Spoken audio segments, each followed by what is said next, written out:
kita mendengarkan firman Tuhan, saudaraku, mengenai pelayanan yang berhasil dengan kuasa Tuhan.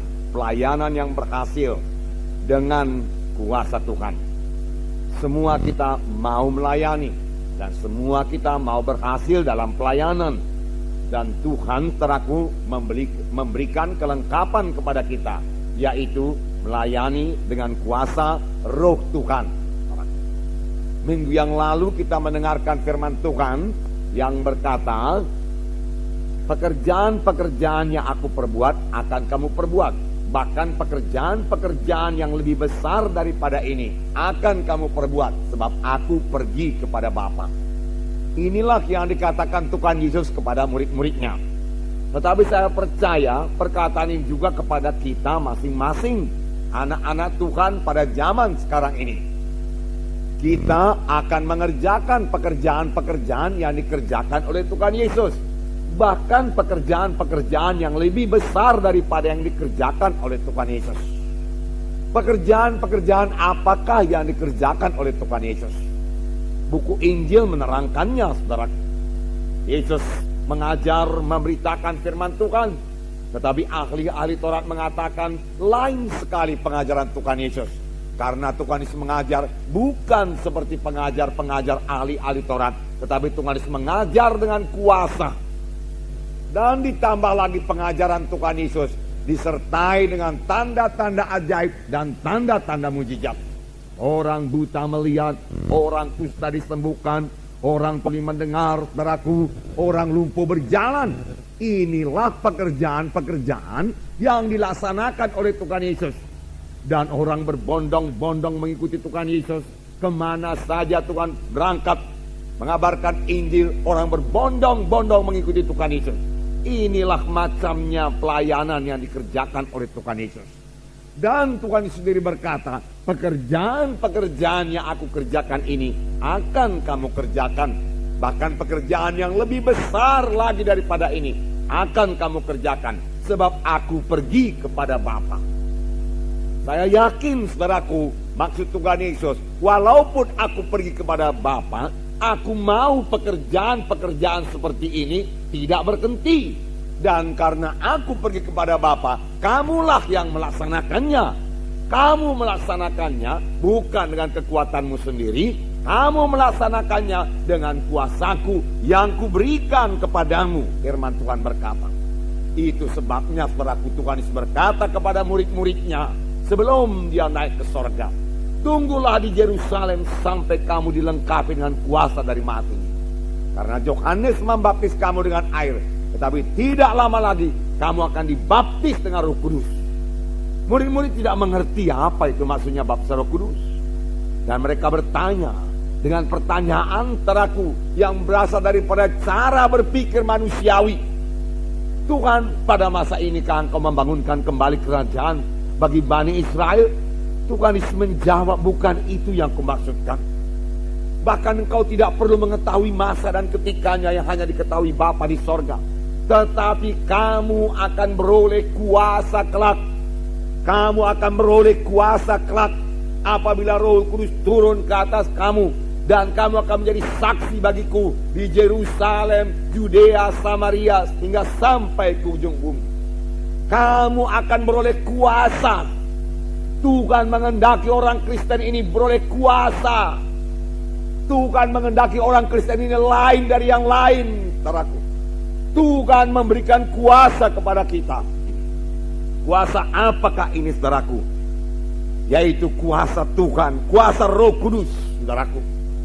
Walaupun murid-murid Tuhan Yesus sudah 3,5 tahun lamanya diajari oleh Tuhan Yesus, Tuhan Yesus masih mengatakan kepada murid-murid ini, kamu perlu kuasa. Oleh sebab itu kamu jangan berangkat dulu menginjil. Kamu harus menginjil dengan kuasa. Kamu harus melayani dengan kuasa aku. Kamu harus kuurapi lebih dahulu dengan kuasa Roh Kudus. Barulah kamu jadi saksiku di Yerusalem, Judea, Samaria, sehingga sampai ke ujung dunia ini. Saudaraku, kuasa Roh Kudus ini, kuasa Tuhan ini sudah tersedia bagi kita semuanya, saudaraku. Kita semua bisa melayani dengan dengan kuasa Tuhan. Dan ini memang kehendak Tuhan. Karena kalau kita melayani bukan dengan kuasa Tuhan, kita tidak akan berhasil. Minggu yang lalu kita dengarkan firman Tuhan, bahwasanya kuasa Tuhan ini tidak bisa digantikan dengan kuasa apapun juga. Kuasa Roh Kudus tidak bisa diganti dengan kuasa apapun juga, dengan metode apapun juga. Saudaraku, tidak bisa mengambil tempat kuasa Roh Kudus ini, saudaraku. Dan kalau kita melayani dengan kuasa Roh Kudus, kita akan beroleh hasil yang sama seperti yang diperoleh oleh Tuhan Yesus, seperti yang diperoleh oleh murid-murid, seperti yang dipunyai oleh sidang pertama yang melayani dengan kuasa Roh Kudus. Hasilnya juga luar biasa. Kita akan membaca Kisah Rasul pasal 4, bagaimana sidang pertama yang berhasil melayani, dan mereka melayani dengan kuasa Tuhan. Di sini kita melihat, saudaraku, pelayanan Petrus dan Yohanes dengan kuasa Tuhan, sehingga 5.000 orang bertobat, saudaraku. Dan ini menyebabkan, saudaraku, imam-imam besar, ahli-ahli Taurat, tua-tua orang Yahudi, saudaraku, marah semuanya dan melarang Petrus dan Yohanes untuk mengabarkan Injil. Tetapi Tuhan Yohanes berkata, tidak mungkin bagi kami untuk berhenti mengabarkan Injil. Petrus dan Yohanes menang menghadapi tantangan-tantangan itu semua. Kita melihat pelayanannya yang berkuasa, pelayanan Petrus dan Yohanes yang berkuasa, karena diurapi oleh Roh Kudus. Puji Tuhan, luar biasa kuasa Tuhan. Kita melihat, saudaraku, pelayanan Petrus dan Yohanes yang sangat berhasil, saudaraku. Dan nanti akan kita lihat bahwasanya mereka ini melayani dengan kuasa Tuhan. Mereka penuh dengan Roh Tuhan. Pada waktu mereka mulai berbicara, tentu yang dibicarakan mereka adalah Injil Yesus Kristus. 5.000 orang laki-laki bertobat. Ini merupakan satu pertumbuhan gereja yang sangat pesat. Sekarang ini pun masih jarang-jarang kejadian. Tetapi bukan tidak boleh terjadi, saudaraku. Bahkan ini harus terjadi, saudaraku. Dalam satu hari 5.000 orang bertobat, saudaraku. Dan kita mengetahui, saudaraku, bahwa dalam pasal sebelumnya, yaitu pasal 3, Petrus dan Yohanes ini berjalan ke bait Allah. Dan di pintu bait Elok dia melihat seorang yang tepok. Dan dia berkata, emas dan perak tidak ada padaku, tetapi apa yang ada padaku, apa yang ada padaku kuberikan kepadamu. Di dalam nama Yesus, orang Nazaret itu bangkit dan berjalan. Lalu dia memegang tangan orang itu, membangkitkan orang itu, dan orang itu berjalan, saudaraku. Apa yang ada padaku, apakah yang ada pada Petrus? Petrus memiliki kuasa Tuhan. Kuasa apakah itu? Kuasa Roh Kudus, saudaraku. Di dalam nama Yesus bangkit dan berjalan. Lalu, saudaraku, orang-orang dalam bait Allah menjadi heran.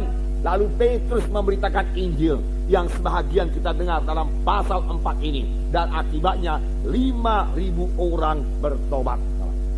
Sidang pertama sama sekali tidak punya gedung gereja, saudaraku. Tidak, saudaraku. Bahkan mereka tidak punya peralatan-peralatan modern seperti yang kita punya sekarang. Tetapi satu perkara yang pasti, mereka memiliki kuasa Roh Kudus di dalam hidup mereka dan di dalam pelayanan mereka. Sebagai akibatnya gereja berkembang dengan pesat, saudaraku. Tetapi Roh Kudus bukan hanya bagi sidang pertama saja, saudaraku. Saudara, pada zaman akhir ini Roh Kudus sudah sangat luber dicurahkan, saudaraku. Oleh sebab itu, apa yang dikatakan Tuhan Yesus, apa yang disuruh oleh Tuhan Yesus, kita akan mengerjakan pekerjaan-pekerjaan yang besar. Bisalah kita kerjakan sekarang ini, saudaraku. Karena Roh Kudus yang sama, yang menyertai Yesus, yang mengurapi Yesus, sehingga Yesus bisa melayani, adalah Roh Kudus yang sama, yang menyertai sidang pertama, yang menyertai ke-12 rasul, adalah Roh Kudus yang sama yang bekerja sekarang ini, memimpin kita, mengurapi kita untuk mengerjakan pekerjaan Tuhan.